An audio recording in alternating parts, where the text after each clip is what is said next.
Hey guys, welcome to the MMA Brothers podcast, the newest, baddest, and best podcast out there. And let's get it going. Hello guys, welcome back to the MMA Brothers podcast. My name is Daryl. My name is Asher. And we're going to be going over the post-fight of Cerrone versus McGregor, UFC 46. Yeah, so it was a cracker of the main card. It happened last night and we're covering it right now. This is Cowboy versus McGregor card. And we're going to start with the beginning of the fight. Beginning of the main card, which was Anthony Pettis versus Diego Ferreira. And not gonna lie, I was kind of disappointed in Pettis again. I actually picked Pettis to win this fight because he's clearly the more experienced fighter.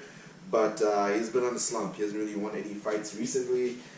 In this fight, Diego Ferreira, however you say his name, he was putting the pressure on Pettis, and Pettis is not really good when it comes to fighting moving backwards. You know, what's his name? Stephen Wonderboy Thompson was putting it on him. Nate Diaz did the same thing. Tony Ferguson, like literally, it's a blueprint to beat Anthony Pettis. If you can take him down and choke him out, then you're gonna get an easy win. So these are the stats as you can see. Pettis, a man at 28, Ferreira 43, and then all the stats are pretty much in his favor: 3 takedowns and a couple submission attempts, and it ended in the second round. What do you think? Yeah, no, I completely agree with that. I just don't think Pettis has found the right weight class for himself because it seems like he's bouncing up, bouncing 170, down, 155, 55. He's probably going to try 45 another time.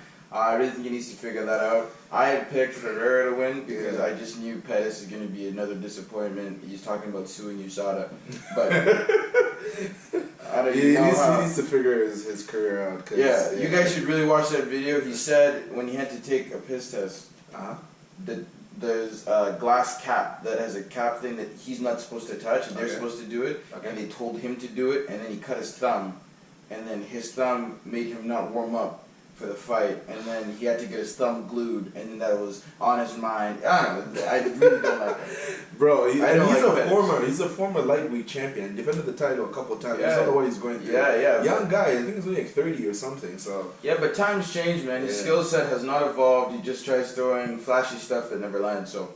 Anyways, we're going to move on to the next fight. The next fight that we have here is Brian Kelleher versus Osbourne. And I was really, really rooting for Osbourne actually, because even though Brian Kelleher is a veteran in the game, not a veteran, but he's had a number of fights in the UFC. This Osbourne guy, like I saw like the preview that they had from him. He was on the Contender Series, and he won a few fights. And he's actually a teacher, so he's teaching, and then the students are actually supporting him, saying like, "Yeah, go teacher," and they're chanting UFC and stuff. It was really like cute and stuff. And he's like, "Yeah, I'm gonna go win." And it was his UFC debut, and he took it L in the first round. You wish your kids from Korea your YouTube channel. I really connect with the guy, so I know I felt his pain. Yeah, no, this was a filler fight because Aleksei missed weight by over 5 pounds. Claudia Gadelha should have been fighting her, yeah. So that's the reason why this fight was put in, but it didn't disappoint. First round submission, interesting. I wish the teacher had won as well, but then again. He was doing well on the feet. Like, you know, like, even though it says 28 strikes here, he started off well. He was hitting the nice jabs and some nice strikes, but then got taken down, and then, that's all she wrote.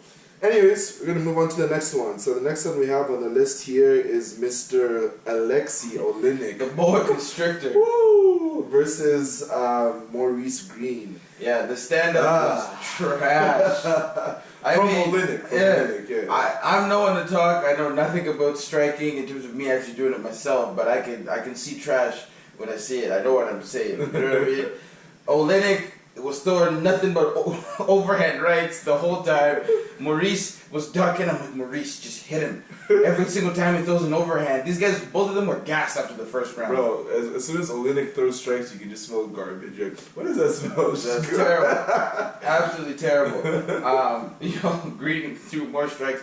He was throwing strikes from the bottom. Yeah. Right? He put him in he almost put him in the Ezekiel, and he just kept on throwing hammer fists, and you can see he was doing a little bit of damage, and he gassed out his arms. If I was Greene's coach, keep him at distance. The coaches told him, bro, don't throw naked head kicks. Yes. He did it again. I'm like, what are you doing? Your coaches told you not to do that. You're exposing yourself. And he got exposed, taken down again in the second round. It's just a lack of experience. If you're fighting someone who's at almost 80 fights, I think. It's just his record. Yeah, I think he had 58 wins, like 50 something wins, and 13 losses or something. He's got a lot of experience. So he's faced a power puncher and a guy who's going to keep him at This guy's distance. record, only like 15 fights. So he's not going to trouble anyone in the top 5 in the heavyweight division. I'm sorry, because those guys, you do what you did against him with that trash striking, you're going to get knocked out. Yeah. Right? So this was an interesting one. It was sad, once again.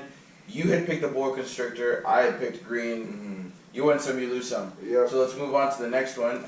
The next one is the co-main event. Was it Holly Holm? Yeah, it was Holly Holm. Or let's get that sorted out right now. And just quick facts. Yeah. So This Holly was Holm, so boring. the preacher's daughter against Raquel Pennington. I would rather watch her dad have a preacher ceremony than watch this fight. It was terrible. Yeah. So with this, Holly Holm would do nothing but throw oblique kicks and then clinch her and hold her up against the cage for 3 straight rounds. By the way, People Dana were White was so angry. I don't know if you saw like the post-fight conference. No. I was watching it this morning, and he was just like, "Bro, like the ref, like I don't understand what he was doing. Like he was like there moving back and forth, pretending there was action, but they were just literally clinching. But the cage, I was just like, he literally said he was about to get up and leave. That's how mad he was about the fight, because he's like, how are you gonna let them just clinch for like literally 14 or 15 minutes of the fight? He's like, I think it was 14 and 30 seconds of a 15-minute fight. They were just clinching. There was no takedowns attempted. They were literally just holding each other against the cage. Yeah. They would flip positions. It was so bad that people were booing. Yeah. And he finally separated them once the whole fight. Yeah. So Holly, at least, I think she just wanted to get a win under her belt. She looked very nervous coming into the cage. That's I don't how know. she always is. I guess that's how she always is, but she looked super nervous coming in, which is never a good sign for a fighter who's pacing in the ring, looking. She has a nervous energy, I agree, but that's just how she is. So, Raquel caught her with a few nice shots. Holly was the stronger fighter, but doesn't have the same punching power, if that makes sense, right? Yeah. So, she was holding Raquel against the thing. Raquel couldn't do anything because she's like, I don't know, she didn't train grappling, didn't know how to get out of that position. Break. Yeah. If she's clinching you, clearly she's not trying to take you down. She's trying to hold you there, gas you out, Yeah. get up off the cage, throw foot stomps, do something. Yeah. Shoulder strikes. Yeah. As McGregor did, throw some shoulder strikes, get her off you. Yeah. Do something, man. I don't know. I really didn't like this fight. I This almost fight fell was asleep trash. watching this fight. I was just like hitting the McGregor fist already. But Yeah. anyways, we're gonna move on to Good the on you, final. Holm. It was trash. Yeah, and like this fight definitely saved the fight card, because this fight card was definitely a sleeper. But we're gonna move on to the main event of the evening, Mr. Notorious Conor McGregor versus Donald Cowboy Cerrone. Yes. So, you know what? I said if the fight... Oh, my God. I'm sorry, guys. If the fight ends in the first round or second round, McGregor is gonna be bad. Yeah.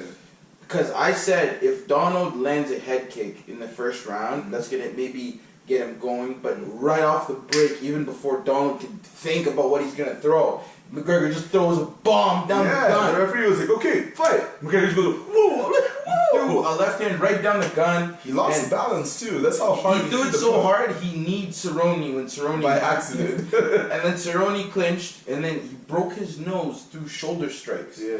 I've never seen that before. He said that he had trained it, so when he's clinched, he's gonna dip up and then come up. I've seen Jones do it before in spots, Yeah, but not that effective. Yeah, not that ferocity. Followed it up with the shoulder strikes with the left hand, right? And there was a left hand, then a head kick. Because I remember Cerrone, actually don't know why they didn't give him. Oh, it's one. He threw a kick. Yeah, but technically blocked. didn't land. It was blocked. It was blocked. Then McGregor returned with his own head kick, and that's what hurt. Oh, there Cerrone. was no left hand in between? He threw like 2 punches, I think, and then like, they missed, or maybe he just touched Cerrone a little bit. Yeah. But then after that is when the head kick hit. Conor had a lot of pressure on him because if Donald loses, Donald loses. Donald doesn't care. In 2 weeks, you'll probably take another fight. He made like $2 million or something. Yeah, he was limping coming into unvetted. I was like, bro, it's like McGregor's easy dub, man. But this is a great fight. I'd love to see Conor getting another win under his belt because this means George Masvidal is next, or Khabib. Don't go fight Usman. Whatever you do, do not go fight Usman because Usman cuts down to 170. He's probably walking on 190, 195. 195 probably. Right? Yeah. 6 feet tall, Yeah. or 5'11", whatever it is. Yeah. There's so many killers in that division, he should just go back down. Even if you get past Masvidal, Colby would beat the brakes off him. I think if Usman would McGregor beat the can brakes. go through 2 legit welterweights, like if he can beat like a Jorge and another guy at welterweight, then sign him up for Usman, because then he's shown that, okay, he's actually like... So like Wonder Boy and then... Yeah, like show me that he can get through like Jorge first and then another welterweight, because Jorge is not the biggest welterweight out there, right? So get through Jorge and then another welterweight, and if he can do that, then I would be okay with signing for Usman. If he gets through Jorge, let's just say he has a quick turnaround, fights in March.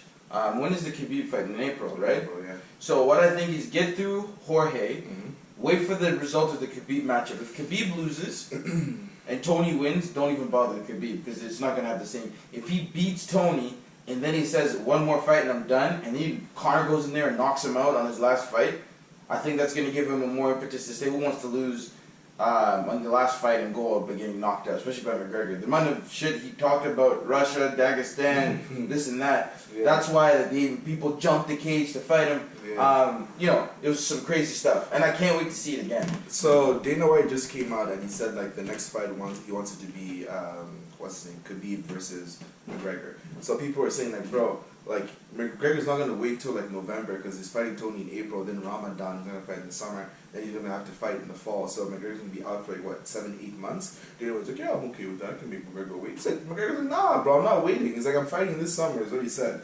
So I'm assuming McGregor's either gonna fight Gaethje, Jorge. There's no benefit to him fighting Gaethje. Because either way, Conor's next up in the post-fight interview, he said anyone can get it. He's like, I don't care. No, I get it. But think about it from Conor's perspective. Man. Dana's is already saying he's going to fight Khabib. Yeah. So he doesn't have to have a tune-up fight at a lightweight. I know what you mean. Right? There's no point, okay, you lose to Gaethje, what? Yeah. Imagine if you would have beat Khabib but lost to Gaethje. So we both agree you should fight Jorge next. Yes, he should fight Jorge next. Jorge's about the bread. He said that if I get offered the same money for Conor and Usman, he's beating Usman. Yeah. But we both know there's no way Usman is the same draw as Conor McGregor. Of course. Yeah. So I think that's what's going to happen. Yeah. Colby Covington, I think, is going to fight the winner of Tyron Woodley and Leon Edwards. Or because I don't see that they might fight someone else, because I think he's going to want to come back and fight sooner than that, right? I guess so. He said that he's planning on coming back between April, March, May, around then. He's going to be good to go. But for him, he's the #1 ranked welterweight. So there's no real point. If I was him, I'd just chill and wait till figure out who Usman's fighting. If Usman's not fighting anyone, I'll fight Usman again. He's already trained for him. He's prepped for him. Yeah. He's felt his power. He's probably going to change his game plan next time. Because Colby was winning. Yeah. If you were going to score it over 5 rounds, Colby was winning. He was 45 seconds away from being crowned the welterweight champion. Potentially, yeah. Not even potentially. He was winning the 5th round. Right? That drop, yeah. So it would have been a draw, or Colby would have got the win. So I think Conor was amazing, and I think it's going to be a quick turnaround. He's going to fight Masvidal because I don't really see him waiting for anyone else. Gaethje, it's a lose-lose with Gaethje. You beat Gaethje, you were still going to fight Khabib next. Yeah. Gaethje beats you. Then Gaethje's next to fight Khabib? So there's no point. You lose to Masvidal, you can still go fight Khabib. Yep. Like, 170 was too. Those guys are too big. I'm gonna drop down. Yeah. So anyways, that pretty much wraps it up for our post-fight podcast for UFC 246. It was a really, really good card. Not really, actually. It's more like the main event. That was really good. Everything else is kind of meh. Let's put it up. But Dookie, Dana, you gotta do better, man. Boa Constrictor and Holm really wet the bed. Yeah, hopefully next time McGregor's fight card has way better names on the card, because this one was a little lackluster. But, McGregor is back. I'm sure this year is going to be a good year, going to be more fun fights on the agenda. And also, the UFC is back, and they have back-to-back weeks of fights. So I'm really excited about that. Going to be a lot of previews, a lot of post-fight podcasts coming up soon, so look out for those. Again, don't forget to follow us on Instagram at MMA Brothers Pod. We also have a Twitter, MMA_brothers, so you can follow us on that as well. And don't forget to like, comment, and subscribe. And remember, we hate Asher. Have a good one. See you guys.